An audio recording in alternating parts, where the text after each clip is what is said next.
ఎలా ఉన్నారు? బాగున్నారా? బాగుండాలని కోరుకుంటున్నాను. యాక్చువల్గా నిన్న నేను ఒక వీడియోస్ కోసం అటు ఒక ఊరు వైపు అయితే వెళ్ళానమాట. అక్కడ యాక్చువల్గా ఒక ఆవిడ అన్నం తింటా బాధపడతా పక్కన వాళ్ళకి అది ఇది చెప్పుకుంటా ఇదైపోతుంది. నేను ఏంటంటే అన్నింటిలో నేనే దూరిపోతూ ఉంటాను కాబట్టి ఏమైందమ్మా, అసలు ఏం జరిగింది, ఎందుకు అట్లా ఉన్నారు అని అయితే ఆవిడ అడిగాను. అంటే జనరల్గా పల్లెటూరులో ఎలా ఉంటుందంటే కష్టం లేకుండా అన్నీ షేర్ చేసేసుకుంటారు. ఎవరన్నా ఒకళ్ళిద్దరు కొంచెం ఆప్యాయంగా మాట్లాడితే ఇదమ్మా నా బాధ ఎట్టొచ్చింది అట్టొచ్చిందని చెప్పేస్తారు. సో ఇంకా ఆవిడ ఏం చెప్పారంటే తన కన్న కొడుకు యాక్చువల్గా ఒక 20 ఏళ్ళు ఉంటాయి మా అబ్బాయికి. అసలు ఏమి చదువు మానేసి చదవకుండా పని పాట చెయ్యకుండా సోమరిగా బ్యాడ్ హ్యాబిట్స్ అలవాటైపోయి ఫ్రెండ్స్తో తిరుగుతూ గలీజులు చేస్తూ గదిలో కూర్చుని ఫోన్లో వాళ్ళ ఫ్రెండ్తో ఎవరితోనో వీడియో కాల్ చేసుకుని మాట్లాడుకుంటూ అన్నం తింటుంటే అన్నం తినే అబ్బాయిని పెరుగులోకి ఏమన్నా అన్నం కావాలా నాన్న అని అడగటానికి పాపం ఈ పిచ్చి తల్లి డోర్ తీసుకుని లోపలికి వెళ్ళిందంట. ఆ అబ్బాయికి ప్రెస్టేజ్ వచ్చేసేసి మేనస్ లేదా, వచ్చేటప్పుడు డోర్ కొట్టి రావాలని తెలీదా అని అన్నాడట. అది ఎంత దారుణమైన మాటో చూడండి. అసలు నిజంగా రిలేషన్స్ ఏమవుతున్నాయి, ఎథిక్స్ ఏమవుతున్నాయి. 20 ఏళ్ల పిల్లాడు తల్లిదండ్రుల్ని ఇంట్లో బర్డెన్స్ని తీసుకుని చేయాల్సింది పోయి పని పాట లేకుండా బేవర్స్గా తిరిగేది కాకుండా కూర్చుని తినిపించేది కాకుండా పోషించేది కాకుండా పెరుగులోకి ఏమన్నా మజ్జిగలోకి ఏమన్నా అన్నం కావాలని ఒక ముద్ద అని అడగటానికి దగ్గరికి వెళ్ళినందుకు మేనస్ లేదా డోర్ కొట్టి రావని తల్లిని అంటున్నాడంటే ఆడు మనిషా పశువా? అలాంటి ఆడికి అసలు తల్లి పోషించాలా? అలాంటి ఆ పిల్లల్ని తల్లి క్యాలిక్యులేట్ చేసుకుని నిజంగా వాళ్ళ కోసం అవస్థలు పడాలా? ఎలా ఉంటుంది ఇప్పుడు? అలా సిచ్యువేషన్ ఎట్లా ఉంటుందంటే నేను దాన్ని బట్టి నిజంగా వీళ్ళతో పడలేము దరిద్ర బతుకు దేనికి ఇట్లా మాట్లాడేవాళ్ళు వీళ్ళు పిల్లల అన్నట్టుగా తల్లి బాధపడి తన పని తను చూసుకుంటే చుట్టాలతో మాట్లాడుకుని ఏదో ఒకటి చేసుకుని బయటికి వెళ్ళిపోతే చూసావా తల్లేనా ఆ వయసు పిల్లల్ని వదిలేసేసి అదేం చేస్తుంది, దాని బుద్ధి ఉందా, అదా ఎంతైనా పడాలి కానీ చెయ్యాలి కానీ ఇవి పత్తి కబుర్లన్నీ చెప్తారు. ఒక్కళ్ళు వచ్చి కొనక్కడ ఆ మనిషికి ఎవడైతే ఎదవ ఉన్నాడో ఆ ఎదవకి ఎవడన్నా బుద్ధి చెప్తాడో వచ్చి కూర్చుని ఏంటా పని ఏంటి, నువ్వు నడు వెళ్ళు చెయ్యని ఎవడన్నా బుద్ధి చెప్పేవాడు ఉన్నాడా? ఉండడు.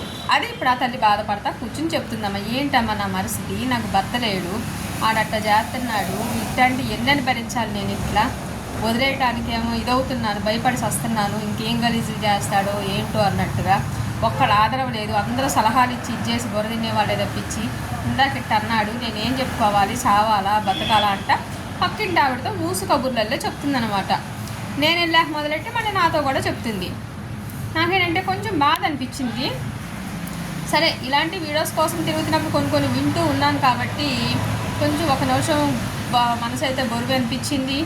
చేసేదేం లేదు, అలాంటి వాళ్ళని ఇంకా ప్యాంపర్ చేయకమ్మా, నీ లైఫ్ నువ్వు చూసుకో, నీ పని నువ్వు చేసుకుని నీ పట్టు నువ్వు పోషించుకో, అలాంటి వాళ్ళని ఇంకా సోమరులను చేయొద్దు. ఎంత చేసినా నువ్వేం చేసినా అనేవాళ్ళు ఎప్పుడు అంటానే ఉంటారు. ఒక మనిషిని అర్థం చేసుకోకుండా ఫూలిష్గా నిందెయ్యాలి అనుకుంటే ఎట్లాంటి వాళ్ళైనా వేస్తారు. ఒక బ్రాడ్ మైండ్ ఉండాలి, మనిషికి కష్టం సుఖం తెలియాలి. అది తెలిసిన బుద్ధి ఉండి అన్నం తినే వాళ్ళైతే ఎవరు వేరేగా మాట్లాడరు. నువ్వైతే ఆలోచన చేసుకొని నువ్వు చూసుకోమ్మా.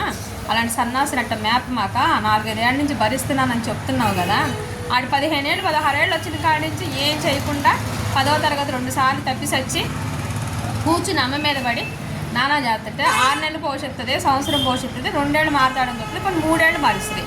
ఎన్నేళ్ళు భరిస్తుంది అండి మీరు చెప్పండి? సొసైటీని అడుగుతున్నాను, మీడియాని అడుగుతున్నాను నేను. ఎన్నేళ్ళు భరిస్తుంది అమ్మాయి? ఎంత చేయాలి? పెద్ద పొలిటీషియన్లు వాళ్ళు వీళ్ళే సినిమాలు అయిపోతే ఇంకోటి అయిపోతే అన్ని వీడియోలు వైరల్ చేసేసి ఏదో చేస్తారు కదా. ఇప్పుడు అసలు అలాంటి తల్లులు లోకంలో ఎంతమంది ఉంటారు? కడుపులో పెట్టుకుని మింగలేక బతకలేక బయటికి వెళ్ళి స్టెప్ తీసుకుంటే ఏంటి, తీసుకోపోతే ఏంటి అని నరక ఘోష అనుభవిస్తూ నరకం చూసేవాళ్ళు ఎంతమంది ఉంటారు చెప్పండి. వీడియో చూసేవాళ్ళు ఎవరైనా సరే కామెంట్ చేయండి. నిజంగా ఈరోజు నేను చూశానేమో ఆ తల్లి బాధ, నేను అదే ఉక్రోషంతో అదే బాధతో ఒక సాటి ఆడదానిగా కదిలిపోయి అదే ఆవేశంతో నేను వీడియో మీకు అప్లోడ్ చేస్తున్నా. ఎందుకంటే రేపో ఎల్లుండో ప్రశాంతంగా చేయొచ్చు, బట్ నాకు ఇప్పుడు ఉన్న ఆవేశం ఊపు రాదు. సో దానికోసం ఇప్పుడే చెప్తున్నా. నాకు మీరు వీడియో లాస్ట్ వరకు విని మొత్తం నాకు సజెషను అసలు ఏంటి ఏది రైటో చెప్పండి అలాంటి వాళ్ళకి. ఎందుకంటే సన్నాసులు సోమలు ఎక్కువైపోతున్నారు. అట్లాంటి లేకపోయినా నష్టం లేదు. అలాంటి పుట్టకపోయినా పర్లా, పుట్టినా సచ్చినా ఒకటే, బతికినా ఒకటే, సచ్చినా ఒకటే. అలాంటి వాళ్ళని వదిలేసి బతకాలి తప్పించి కానీ అలాంటి వాళ్ళని వదిలించుకుంటామో ఏదో రోజు వాళ్ళే పేక్ బిస్కి చంపేసేస్తారు. అనేవాళ్ళు అంటారా, దేశంలో ఎప్పుడు ఉంటారు సొసైటీలో. నువ్వు 100 మంచి పనులు చేయి, ఒక్కటి చెడు చేయి, తెలిసి తెలియక ఆ ఒక్కడే బట్టి నేలాడతారు. సో ఎవరిని లెక్క చేయకండి, ఎవరి పని వాళ్ళు చూసుకోండి, ఎవరి జీవితం వాళ్ళు బతకండి, ఎవరికి నచ్చినట్టు వాళ్ళు చూసుకోండి, ధర్మబద్ధంగా బతకండి. కుటుంబానికి అన్యాయం చేసేలాగా, కుటుంబం పోయేలాగా, కుటుంబం పొరుగు పోయేలాగా బతకొద్దు. ఎవరి పనులు వాళ్ళు మన ఒపీనియన్తో, మనకున్న బుర్రతో మనం ఆలోచించుకుని విలువగా బతకాలి. అది ప్రతి ఒక్కళ్ళు నేర్చుకోండి, అవతల వాళ్ళకి సమాధానం చెప్పుకోండి అనేది ఎవరన్నా నోరు లేని అమ్మాయిలాగా పాపం అలా కూర్చుని పక్క వెళ్ళి వాళ్ళకి చెప్పుకుని ఏడ్చే ఆడతల్లులు కనీసం 10 మంది అయినా నా వీడియో వినకపోరు అని ఆలోచన. దానికోసం ఇదైతే చెప్తున్నాను. Please watch it. Thank you.